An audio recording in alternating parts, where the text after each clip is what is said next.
Hello and thank you for joining us. I'm Wilson Stribling. Welcome to another edition of At Issue, where we discuss and debate the issues facing the state of Mississippi and how these issues impact you. It's the 8th week of the 2021 Mississippi legislative session, and lawmakers in the House passed a plan to eliminate the state's income tax. House Bill 1439, called the Mississippi Tax Freedom Act of 2021, passed the House by a vote of 85 to 34 on Tuesday. Prior to the vote, Republican House Speaker Philip Gunn called it a historic day for policy in Mississippi. This is an exciting day, I think, in Mississippi. This is probably the most historic policy change that's ever been done, at least in my political career. Today we're talking about the Mississippi Tax Freedom Act of 2021. The purpose of this legislation, as many of you have already heard, is to eliminate the income tax in the state of Mississippi. For every Mississippian who pays an income tax, today is the day that we start down that road to eliminate that burden for you. And I'm excited to stand here before you today and tell you the details of this and hopefully let you understand exactly how we propose to do this. This entire plan is based upon what I deem to be sound tax policy. Many of you will remember 4 or 5 years ago, we held a series of hearings in the summertime. One of those was to deal with tax structure, tax policy, just basic tax ideas. We had experts come in from Washington, the Tax Foundation, and other conservative think tanks that talked about what makes good tax policy. And as many of you will recall, the advice was to move away from taxes on productivity, which would be an income tax, and move toward taxes on consumption. Their advice was the better tax policy, the more sound tax policy for states are those states that have a tax structure based upon consumption, sales taxes, use taxes, things of that nature. So their advice was, to the extent that you can, you need to move away from income taxes and toward consumption taxes. That is the foundation for what we have attempted to do in this plan. If the plan becomes law, legislators say $1.9 billion of income and grocery taxes will be returned to Mississippians once it's fully phased in after 10 years. In year one of the plan, the state's sales tax on groceries, which is currently 7 cents, would be cut in half. By 2027, it would be reduced to 3.5 cents. Also in year one of the plan, Mississippians who make $50,000 a year or less would not have to pay any state income tax. According to Speaker Gunn, that's nearly 60% of all residents. Couples making up to $100,000 a year would also be exempt from the state income tax. 5 years into this plan, any Mississippian who makes $100,000 or less would pay no state income tax. Speaker Gunn says that's more than 80% of current taxpayers. Within 10 years, he says, the state's income tax could be completely eliminated for all Mississippians. But that lost tax revenue has to be made up somewhere. The bill proposes increasing the sales tax on most retail items from 7% to 9.5%. The sales tax on other items currently taxed at 5% or less, like manufacturing machinery, vehicles, and airplanes and cars, those would be increased by 2.5 percentage points. The House Democratic leader, Robert Johnson of Natchez, stood with Speaker Gunn and a dozen Republican representatives. He said he and other Democrats are continuing to study the 300-plus page proposal, but he's encouraged by the overall outline, offering a tax cut for working Mississippians. We didn't want to see any cuts in the budget. We wanted it to be a wash where you were replacing money you were taking out of the budget. We still need roads built. We still need teachers to have a pay raise.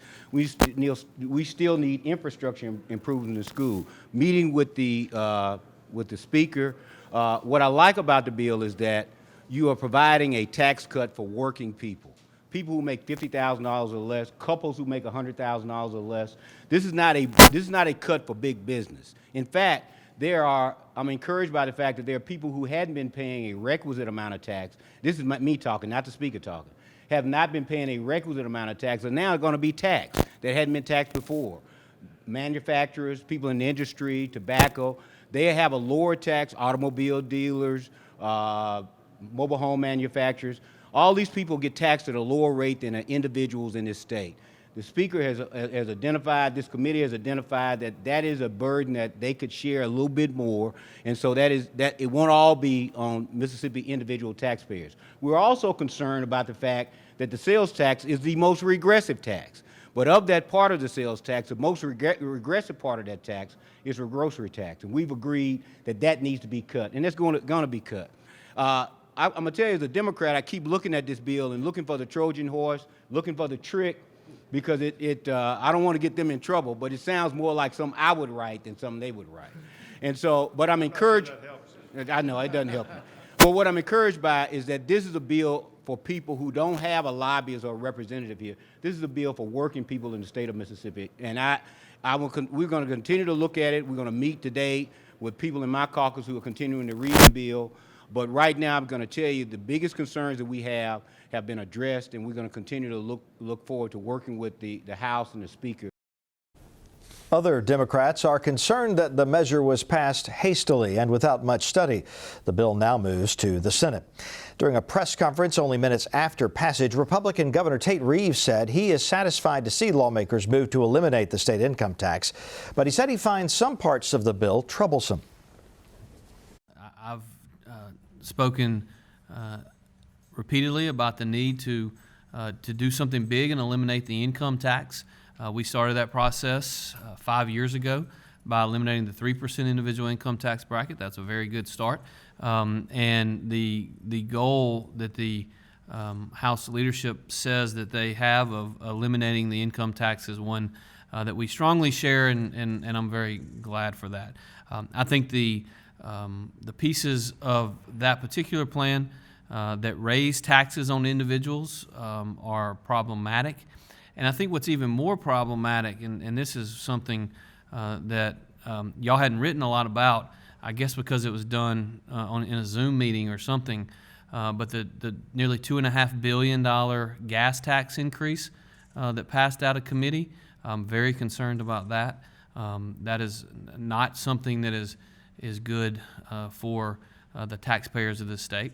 And so, it's very early in the process, and I am very glad that they are talking about eliminating the income tax. I'm glad that more and more of my fellow Republicans are talking about the elimination of the income tax, and we'll see where it goes from here.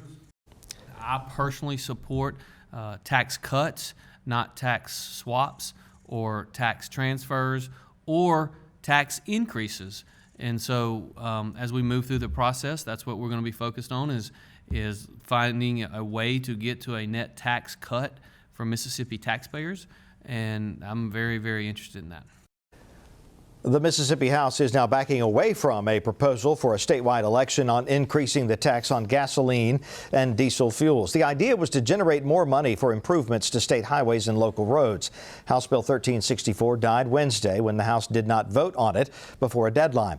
Mississippi's motor fuel tax has been 18.4 cents a gallon since 1987. Transportation officials say it does not generate enough revenue for highway construction and repairs. The bill proposed a statewide election on increasing the gas tax by 10 cents a gallon and the diesel fuel tax by 14 cents a gallon. Tax exemption proposals that advocates say are disproportionately impacting low-income families and women of color also died this week. House Bill 1238, that is, and Senate Bill 2709 would have exempted feminine care and contraceptive products, baby formula, and diapers from the state's current 7% sales tax, which is the highest rate on such items in the nation. The sales tax on menstrual products, often referred to as the pink tax, has been eliminated in 20 states. Asia Brown of Vicksburg co-founded the grassroots group 601 for Period Equity. The 19-year-old college student talked with At Issue producer Ashley Norwood. In terms of this issue, who do you see it affecting most in Mississippi, and how? So just like almost all other issues in the state, Black and brown folks are impacted the most, low-income folks, people who are disabled, people with varying gender identities and sexualities. The most marginalized in the state of Mississippi are always the ones who are the most impacted. So I feel like this is not something new. In every facet of Mississippi life, the most marginalized communities are hit the hardest, because we unfortunately are hit the hardest by poverty, and things like the sales tax is what keeps people from having access to these products, among a plethora of other things. But the sales tax definitely is a barrier, or just the fact that these products are even something that we have to buy in the first place. Anti-hazing legislation is making its way through the legislature. House Bill 6 passed the House and now heads to the Senate. The measure would require the State College Board to create a uniform policy against hazing for all universities. It defines hazing as any reckless act causing physical or emotional harm to another person. House Democrat Greg Holloway is on the Universities and Colleges Committee. When they take it to the extreme, it becomes a very serious problem. And then it's a situation where it's a matter of life and death, either permanent injury or a permanent sickness or illness. I mean, it's a very serious situation. They make you do things like drink alcohol to the extent that you can't drink anymore. They have you, if you're not a smoker, they may have you to smoke cigarettes, and they may have you to do some very unscrupulous things that's really against your will and against your nature. So it is a very, very serious problem on college campuses and universities and organizations there. If this bill becomes law, the College Board would have to implement a uniform policy for universities by August. Another bill heading to the Senate, House Bill 5, would fine organizations that knew of hazing but did not report it, up to $10,000. Organizations would also lose any public dollars they receive. Studies show nearly 60% of college students involved in fraternities or sororities, athletic teams, or other social clubs experience some form of hazing. Today, the Mississippi Department of Health is reporting 731 new cases of the coronavirus and 25 additional deaths. That brings the totals in Mississippi to nearly 295,000 cases and more than 6,600 deaths over the course of the pandemic so far. Governor Tate Reeves announced earlier this week the expansion of vaccine eligibility in Mississippi. Teachers, school employees, and first responders can now schedule a coronavirus vaccine appointment regardless of age or health condition. Mississippi's vaccination sites have been operating at a higher volume this week. Thousands of appointments that had been scheduled during last week's historic winter storm were rescheduled for this week. The state health officer, Dr. Thomas Dobbs, says the delay last week will not have a lasting impact on the state's long-term goals. He says there's a declining trend in COVID-19 cases and hospitalizations, thanks in part to the continued rollout of COVID-19 vaccines. We're starting to see a downtrend in our COVID cases, and we think most of that's because of behavioral changes, but we're also starting to see some impact, we think, from the vaccination. And if you think about, we now have almost half of all our 75 and older crowd immunized in Mississippi, and almost 40% 65 and older. That's going to pay real dividends going forward. But we can't stop now. We got to keep pushing the mark past, that 60, 70, 80% mark so that we can protect more people broadly. Making great progress. We'll give well over 100,000 shots this week, we believe. And as much as we get in, we're going to get it out. We just need folks to give it to. So please go ahead and get vaccinated. Dobbs says the single-shot vaccine developed by Johnson & Johnson will likely become available to Mississippians as early as next week. So let's get straight to the point with views from both sides of the aisle. Brandon Jones is an attorney and former Democratic member of the House. Austin Barber is a national Republican strategist and founder of the Clearwater Group. Austin, Brandon, good to have you back with us again this week after we had to take last week off because of the winter storm. It was tough to get a crew together. Let's talk about this tax bill. 300 plus pages. It's a big deal. It's going to take a while to talk all our way through it. The governor mentioned that he's not in favor of a tax shift. Is that not what this is, Austin? Because we're talking about eliminating the state income tax, raising the sales tax, pulling back on this tax, raising this one. It sounds like just a bunch of moving things around. I think it's prioritizing. First of all, Speaker Gunn, Trey Lamar, I believe Jason White was also one of the sponsors of this bill. They deserve a lot of credit.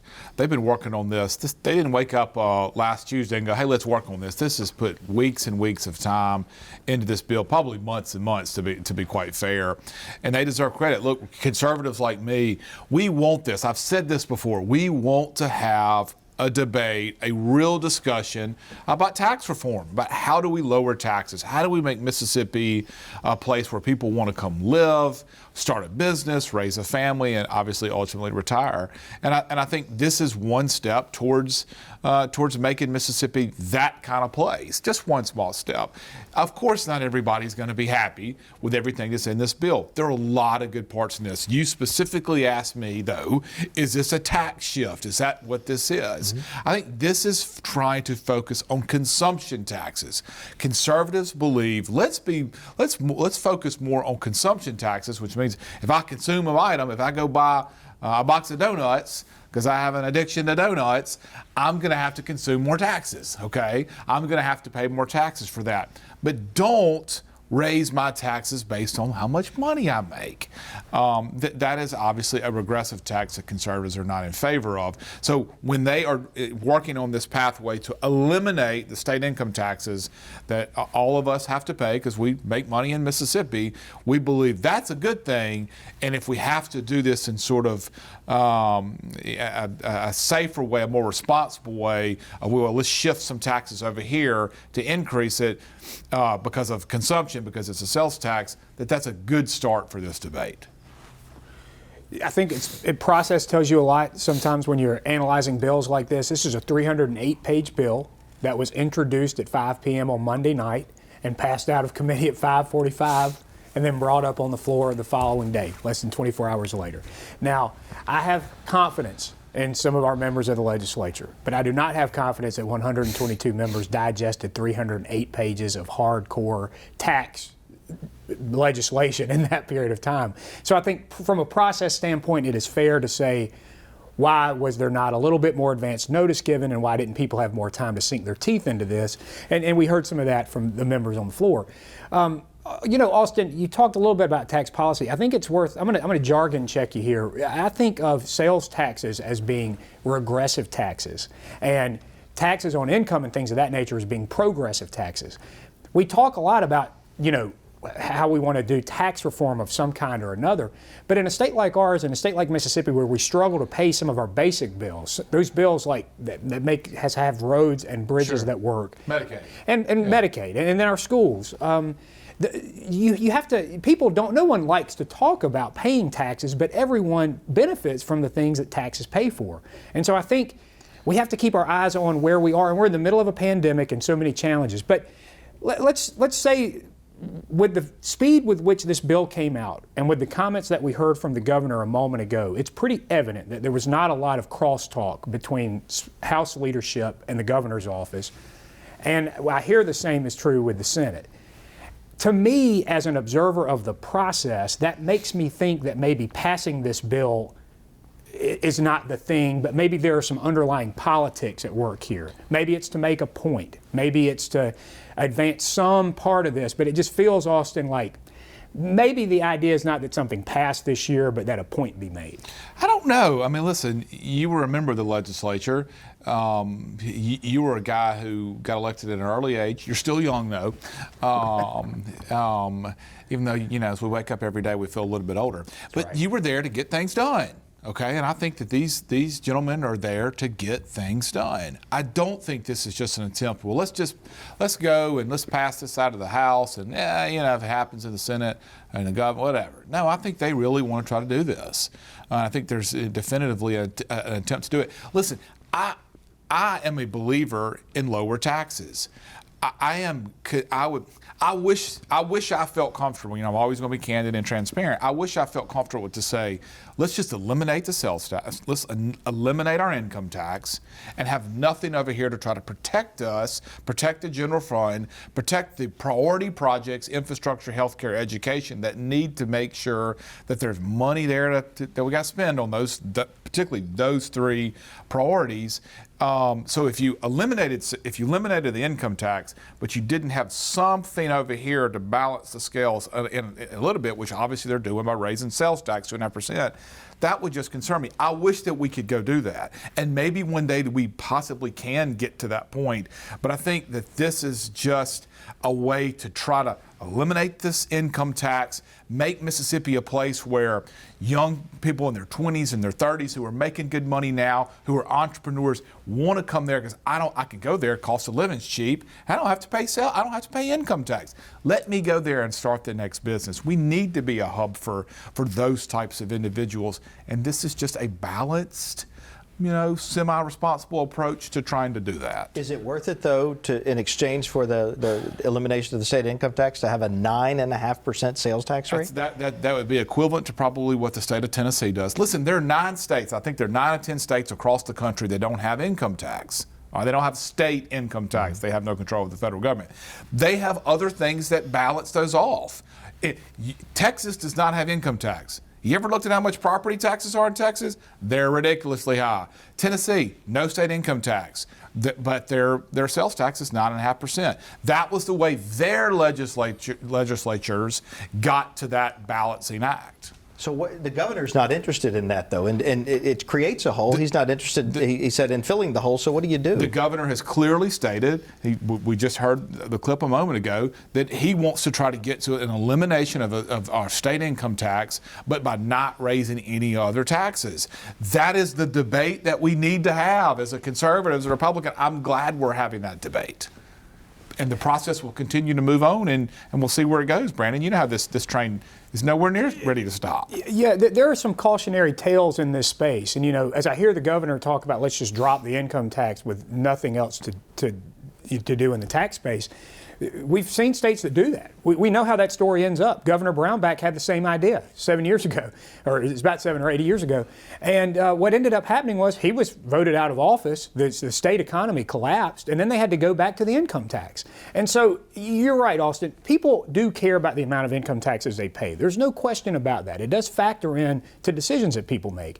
But I think also quality of life factors into the decisions that people make. What kind of state do you have when you get there? If I'm investing a business into a state like Mississippi, I want to know that I have schools that my employees can send their kids to. I want to know that they're going to have nice roads to go down. I want to know there's going to be nice commerce. So it's an entire package of things that you have to look at when you're selling your state. And my friend, I totally agree with you. That's why we must have priorities. We don't have unlimited cash here like Texas may have, or Florida may have, or Tennessee and Nashville may have. So we have to set priorities for the things that we've discussed. And obviously one of their priorities now is to do this. And I have to say, there are a lot of people in the business community who are concerned about this bill. Okay, They may not be openly saying, I'm 100% against this, but they are certainly asking questions, trying to learn more. So it's not like this is just some slippery slope where this thing's going to go downhill and easily get passed in the Senate and on to the governor.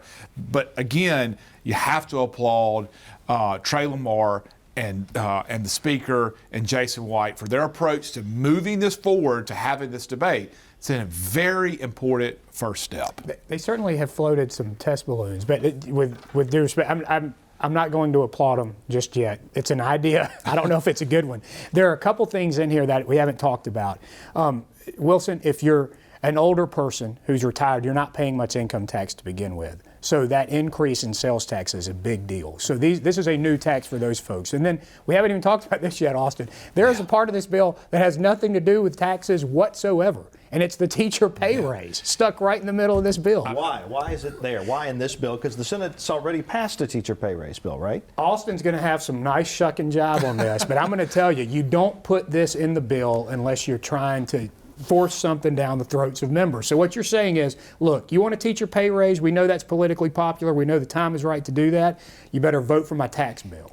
Yeah, I have no idea. But I do want to say the older person who may be a retired state employee, county employee, city employee, who's not paying any income taxes right now, maybe 70-something years old or so, yes, they're going to pay more in obviously sales tax, but they will see this reduction in the grocery tax. The argument may be that individual, he and his wife, she and her husband, may spend more money at the grocery store than they do on other places that just charge sales tax. So this may be a win or a neutral equation for them, but we'll see. Another tax note that's a separate bill. We already mentioned there was the gas tax bill, which did not advance. But it moved significantly enough that perhaps it would come up in the future. Do you think this is the last we've heard, Austin, of a gas tax bill? I think in this session it is. The House clearly spoke, the will of the House clearly spoke and said we don't want to, there's no appetite to vote on that on the House floor this session. Republicans have painted themselves into a very difficult corner on the tax question. It was politicized a long time ago. Grover Norquist has developed an entire cottage industry on getting politicians to say you won't ever vote for any type of tax, no matter the circumstances. You heard Tate. Governor Reeves is an adherent to that church of no taxes.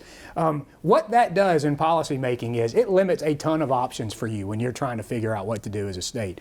We have a road and bridge problem. The gas tax is what is used in other states to fix that. We can't say yes to it without making other people vote on it because we want political distance from it. We are in a tax problem in this state. We can't talk about it. Are tax issues consuming the legislature right now? I think these issues, this particular ball of tax that was passed by the House has the potential to close down a lot of general bills, Austin. I think it's taken up the imagination and oxygen of the whole room. It's obviously a big issue. The Speaker and his leadership team have been working diligently on this issue, and we will see how it's received by the Lieutenant Governor and his leadership group. We'll leave the ball of tax right there. Thank you, gentlemen. We are out of time. Don't forget, you can watch this program online or listen to the podcast at mpbonline.org. For day-to-day coverage, follow MPB News on Twitter and Facebook. We thank you for joining us. Good night.